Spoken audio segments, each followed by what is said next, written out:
Nearly a decade after Britain voted to leave the European Union, the Brexit debate is back at the centre of British politics. Bloomberg's economic analysis suggests leaving the EU may have cost the UK economy. And at the same time, fresh polling shows growing support across Europe for Britain to return to the bloc. But while the economy may point one way, the politics remain far more complicated. It has been almost 10 years since the UK's historic 2016 Brexit referendum, which eventually ended more than 4 decades of membership in the European Union. Analysis from Bloomberg Economics estimates that Brexit has reduced Britain's economic output by between 2 and 4% compared to a scenario in which the UK had remained inside the EU.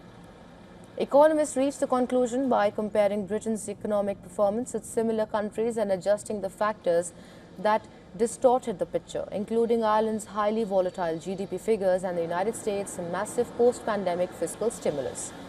Earlier models suggested Brexit may have cost as much as 10% of GDP, but economists say that figure is unrealistic, as it would imply the UK economy would have grown roughly 1 percentage point faster every year over the last decade.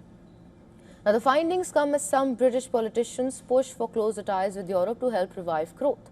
However, major obstacles remain. One of the UK's key Brexit red lines was ending the free movement of people from the EU.